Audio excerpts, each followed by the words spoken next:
So over the last couple of weeks, I've been kind of breaking down what teams have been doing over the off-season in the AFL. You know, did they have a good draft? Did they have a good trade period? What were some of the negatives potentially? Again, I've gone over most of the teams, but one team I've kind of skipped over, like my father skipped over child support, does happen to be the Brisbane Lions. And I really did semi-struggle to think of what can I make a video on them about, because they're kind of nearly perfect in every factor about life. They're like almost as perfect as Natalie Portman in Star Wars Attack of the Clones. It really is a tough thing because there's so many different things you can of course cover when you're talking about them. But of course, one thing I actually picked that I wanted to talk about for this video is the insanely good young core that the Brisbane Lions have that not many people seem to, I think, be personally talking about, because in my personal beliefs and my opinion, I genuinely believe Brisbane could possibly have one of the best young cores in the game, if not the best young core in the game. And as I was doing a little bit of a list analysis, I was kind of thinking to myself, holy crap, this team could legitimately win like another couple of flags in the next 5 or so years, because they continue to top up through the draft and just bring in absolute guns. So again, we're going to be talking about all of that and more in today's video. But before I do get into it, there's still a decent amount of you guys who watch these videos who are not yet subscribed to the channel. So if you could do me a massive favor and leave a like on this video, of course, lets me know that you guys enjoy it. And subscribe to the channel for latest AFL content, sports content, all of the above. And I guess without further ado, we'll get straight into it, because yeah, I don't think people realize how good Brisbane's young team is. And if we have a look at the players that they had in the grand final even, they had Logan Morris, who was 19 years old, a key defender, key forward, who is that interesting height, because he's not like tall where he can be a first or a second option. He's kind of like that third tall on a team. But the interesting thing is, when people will do a little knock on the Brisbane Lions and why they might not win the 2025 premiership, it's because people say they don't have any good key forwards outside of now Hitwood and Morris, I suppose, and it's not enough to go on to potentially win a flag. And you need that crash the pack guy, and now that they don't have Joe Danaher, they can't do that. But in saying that, you can say that opinion, but then there's the other opinion of they just don't have any good young key forwards in general, which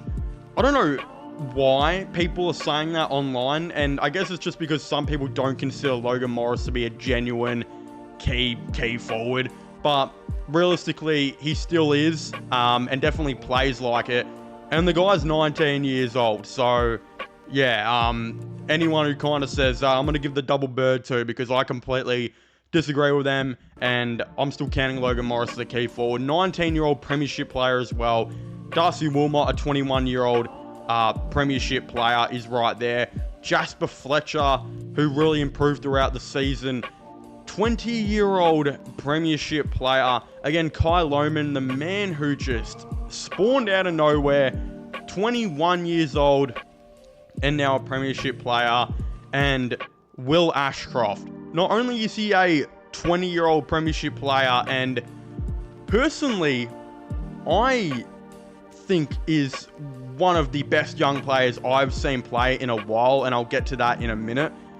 But not only is he premiership player, but he just won the Norm Smith and possibly was almost their best player in the final series. I mean, the guy was absolutely insane. And look, Ashcroft, for a lot of different reasons, is insane to me. First of all, he did his ACL at 19 years old, right? And, you know, I have never done my ACL. Touch wood, I'll never have to go through that. But I do have a best mate who has done his ACL, and you obviously see it in the outside, how long it usually takes to recover. And when you do come back, you're usually not what your former self was. It takes some time to get back into it, and sometimes you don't even get to be what you used to be. But not only did Will Ashcroft get to being what he used to be as an 18 to 19 year old, like very, very quick, But when it came to the near finals time, he elevated himself to the point where he was nearly double the player he was. Won a Norm Smith and was arguably their best player in the finals. And he's done all that at 20 years old with an ACL. Again, insane behavior by Will Ashcroft. Again, two players we're going to talk about now as well is Levi Ashcroft, his brother. To think there is a guy out there who just got drafted now that possibly was better than Will Ashcroft in the draft year is insane. Like, now Brisbane have the two Ashcrofts, and I think both of them could become two of the best players in the league, if not the best players in the league. So, Lord have mercy on our souls for any person who doesn't go for the Brisbane Lions. You've also got Sam Marshall, who is another 18-year-old who was just taken at pick 25. The really interesting thing with Marshall is he was probably a top 15 pick. He just fell down in the draft because he's an academy player, and you know, a lot of teams were really trying to get other players before they even thought about that. Again, the top tier academy players got bid on early. Then teams were like, we need to go get these key forwards. You know, Jonty Fall went, Armstrong went, the Whitlock brothers and all them started to go and all this type of stuff. Robertson was kind of in the middle of that, where a team was finally like, let's bid on, let's bid on Marshall and we'll get him, you know, off the boards right now. And Brisbane were able to get a guy who was probably a top 15 pick in the end, and Levi Ashcroft, the guy who was the best player in the draft, to their team, just as academy and father-sons. Again, another player, Devin Robertson. He didn't really crack a game this year, but he's still a really good young player. I think we'll play a bit more footy maybe next year. But in saying all that, I listed like 8 to 9 players who are, you know, 21 and under, other than Robertson, right? Which is crazy. They've got a crazy thing going on there with their young team. But how about those young players who were just going into their prime? Zach Bailey, at 25 years old, very instrumental to their team over the last couple years. Brandon Starcevic, a free agent who they're for sure going to want to be re-signing very soon. Again, has become one of the better defenders in the league. 25-year-old guy there. We'll get a ton of offers, but I kind of hope he doesn't re-sign with Brisbane because I don't want them to be this overpowered. But Jared Berry's now 26, McCluggage 26, you know, Rayner just turned 25 as well, and now Kitty Coleman 24, who'll be turning 25. Oh my god, like, they're young players going to their prime. There's about 15 or 16 dudes there, right, under 26 years old. So they're going to have a lot of these players playing good footy for at least the next 4 years, and some of them for the next 10 to 15 years, which is just madness. It is legitimate madness that I think if things do go right for Brisbane, they could now join what Geelong and Sydney have done over the last 10 to 15 years of being a team that is always competing, that is always in the 8, right? Whether they're winning premierships or not, now that they don't have a, you know, crash the pack guy in Joe Danaher, they're probably still going to be in that top 8 category, because when we think about it, they finished 5th this most recent season in 2024, right? But the first half of the year, they had a ton of injuries. They were really trying to figure out who they were.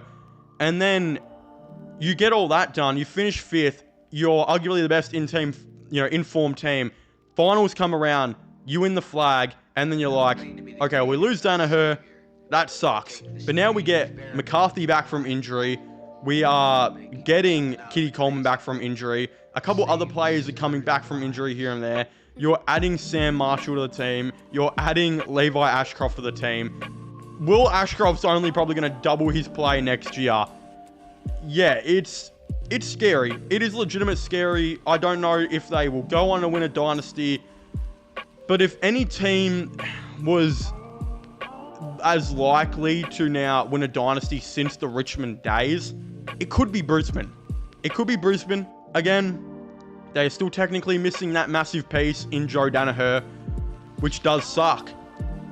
But if need be, I'm sure they can try and fill that out in the off-season and go after a guy. Maybe even, you know, small talk Tom Lynch into coming up and playing a role for them. He can play that Danaher role 100%, but we'll just see if he stays healthy and if he'd even want to do that.